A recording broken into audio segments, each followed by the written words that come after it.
তুই কি কইলি? ইসরায়েলের কথা মতো আমি চলমু রে।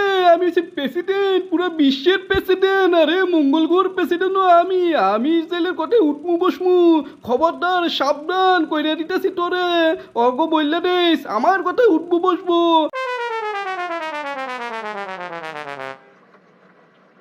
না না না, এই জুড্ডু আর চালান যাইব না। এই জুড্ডু করতে করতে আমার সোনার হরিং মধ্যপ্রাচ্যের বন্ধুরা আমাকে চাইরা চলে যাইব।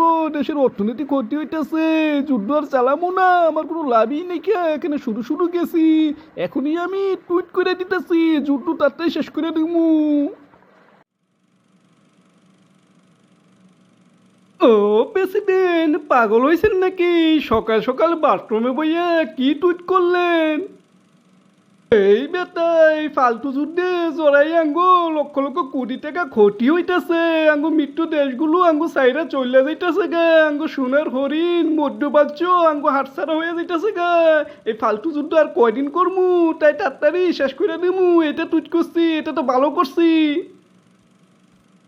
ও প্রেসিডেন্ট, ইসরায়েল আরো কিছুদিন যুদ্ধ চালায় যাইতে চাইতেছে। আপনারও বলছে আরো কিছুদিন চালায় যাইতে। আপনি কি ওগো কথা অমান্য করবেন নাকি? এই তুই কি কইলি?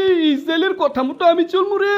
আমি হচ্ছে প্রেসিডেন্ট, পুরো বিশ্বের প্রেসিডেন্ট। আরে মঙ্গল গ্রহের প্রেসিডেন্ট আমি ইসরায়েলের কথায় উঠমু বসমু। খবরদার সাবধান কইরা দিতেছি তোরে। অগ বললে দেশ আমার কথায় উঠবো বসবো। আমার টাকা অস্ত্র পাঠায়, আমার সাহায্যে চলে, আমার কথা শোনাইবো। আস্তে প্রেসিডেন্ট, আস্তে আস্তে, বেশি জোরে কইেন না। আমার বাইরে যদি কেউ শুনে না, আপনার কিন্তু খবর আছে। ওরা কিন্তু আমার কইয়া পাঠাইছে।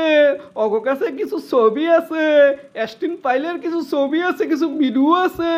এগুলো কালকে বেলা লিক হয়ে যাবো গা। এই এই বেটা, কি কস তুই? আমি বলতে চাইতেছি কি, তুই শুনলি কি? আরে আমি তো এটা দুষ্টামি করলাম। এই ইরানের আমি হুঁশিয়ারি দিয়ে দিলাম, আগামী 2 দিনের মধ্যে যদি তারা পরমাণু ধ্বংস না করে, রেজিম চেঞ্জ না করে, পুরো দেশ ধ্বংস করে দেবো। এইটা এখন আমি টুইট করতেছি। তুই চিন্তা করিস না। বলগা বলগা, ইসরায়েলের পাশে আমি সবসময় আছি।